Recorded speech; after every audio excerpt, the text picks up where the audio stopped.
बात तब की है जब पापा ने मेरे इंग्लिश टीचर के साथ मम्मी को रंगे हाथों पकड़ लिया था। उसके बाद पापा ने मम्मी से सिर्फ दो बातें कही कि तुमको अपने मायके जाना है या फिर यहाँ रहकर मेरे हाथों मरना है। मम्मी ने भी बिना सोचे समझे कह दिया कि मुझे अपने मायके जाना है और वो भी हमेशा के लिए। मम्मी ने 10 मिनट के अंदर अपनी तैयारी कर ली और हम सबको छोड़कर मम्मी मामा के घर हमेशा के लिए चली गईं।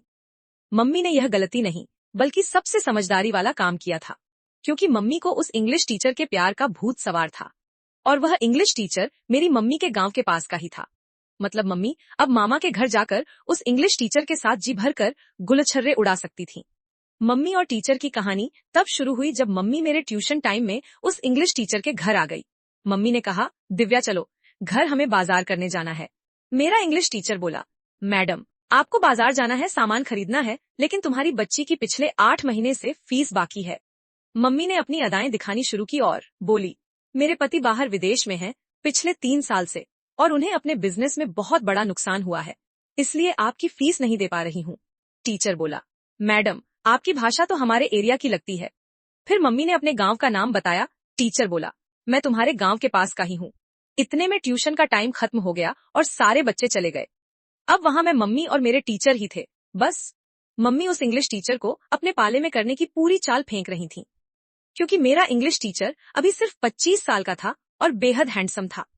उन दोनों की काफी सारी बातें हुई कि आप उस गांव में किसकी बेटी हो, आपके भाई का नाम क्या है।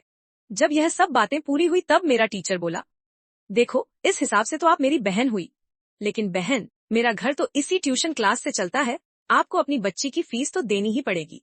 मम्मी अपनी अदाएं दिखाते हुए बोली, देखो फीस तो अभी नहीं दे पाऊंगी, लेकिन इसके बदले आप कुछ और लेना चाहे तो मैं देने के लिए तैयार हूँ। मेरा इंग्लिश टीचर बोला, ठीक है, मेरे घर के अंदर चलिए, वहां मेरा एक केले का पेड़ है, उसको आप पानी दे दो बस। मुझे वहीं बिठाकर दोनों अंदर चले गए और पूरे 1.25 घंटे के बाद वापस आए। मम्मी की हालत खराब था और उनके सारे कपड़े बिगड़े हुए थे। मेरा इंग्लिश टीचर तो बहुत खुश लग रहा था। मम्मी बोली, सुनो मास्टर साहब, आपके केले के पौधे को अब मैं रोज पानी दिया करूंगी, जिससे वह जल्दी बड़ा हो जाएगा।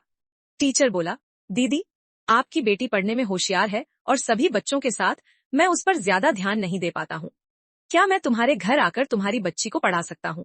मम्मी ने खुश होकर हाँ कह दी और तभी से वह टीचर हर रोज मेरे घर आने लगा। वह शाम को आते और सुबह वापस जाते थे।